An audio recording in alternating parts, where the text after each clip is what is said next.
All right, I'm going to do a short video on how to plot to PDF. I'm using one of my own work documents that's at the same size. It's on ArchC 18 by 24 paper, so everything should pretty much look the same for you.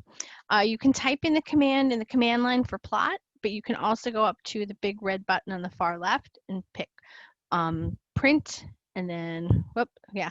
Well, let me just show you that again. There's print, because I just done it earlier, and then there's usually plot too. So I had already done that, so it kind of caught up. So here's the first screen that comes up. The first thing that we want to check on is the printer plotter setting.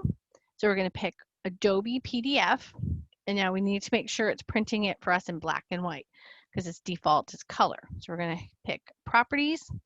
We're going to pick the Custom Properties button there near the bottom. Then the middle tab that says Paper Quality, that's where the color information is hidden. So it's, you click the black and white radial button, and then say OK, and then say OK again.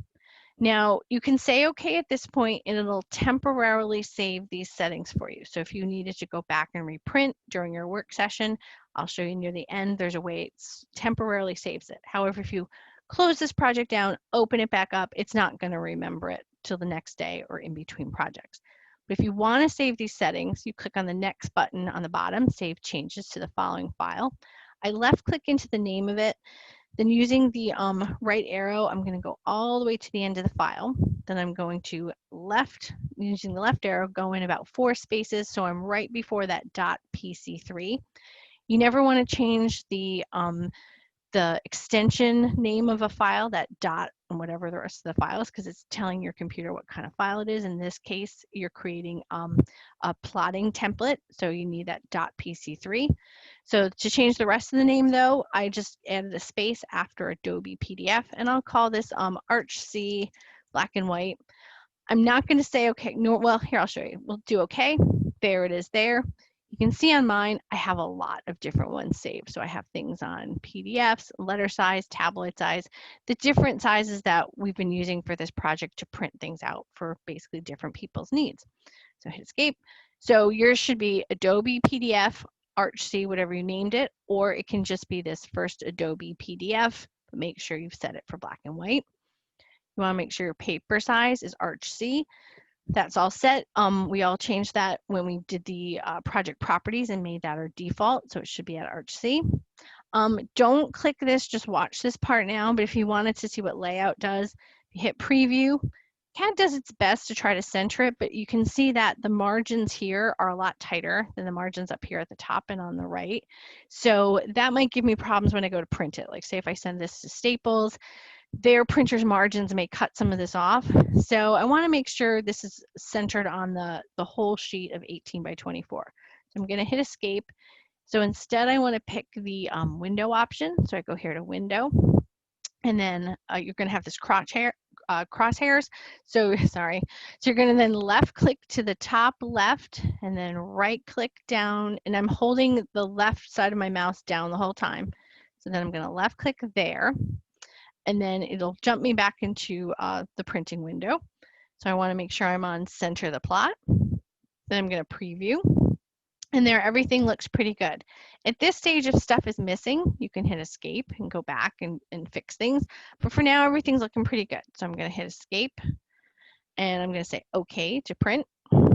And it's going to ask me to save it somewhere. So in this case, I'm saving it in my files for Fred. And I'll just say sample print and say OK. And then sometimes, depending on your laptop, it's going to open up Adobe Acrobat and show it to you. In my case, it's prompting me down here. So I'm going to click it open. And so this is going to be the closest to what you're going to see printed out. So at this stage, usually I take my time and I really look through here and make sure nothing's missing. So for example, if say this couch was missing and I knew it should be there, it might be that I left it on the def point layer. So I have to go back in and change that and replot it. The other thing to check is all of the information you filled in here. Some of you were finding things weren't showing up. So in this case, like I had my client's name here, but I went and hid it. In our case, we're still working on the project, so we haven't numbered the sheets yet, so that's okay. But if anything is missing here, it might be that you still have it on the def point layer, and instead you need to put it on a anno note layer. All right, so I'm gonna hit close that guy down. The other way to check on this too is You can go into File Manager. And so here's my file here where I saved it. If I hover over it, it's looking pretty good there too. You can also just double click and open it up.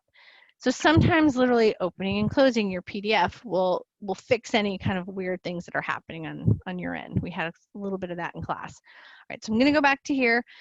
So say, for example, I did find things wrong, so I went and I edited it in here, or I fixed it in my constructs. If I want to replot it, this is where it has this nice feature where it'll kind of remember it for me. So instead of going through all these changes here, I go way up to the top where it says Page Setup and Name. And I click the down arrow and I pick Previous Plot, meaning it just changed all the settings to what I did on my previous plot, which is great because I just want to reprint it. So I'm going to hit Preview, and then there it is there. So in a nice way, that'll save you some time when you have multiple drawings to do or that you've discovered some errors with that. And then I can just go ahead and say okay, and it'll go through the process of resaving it again for me.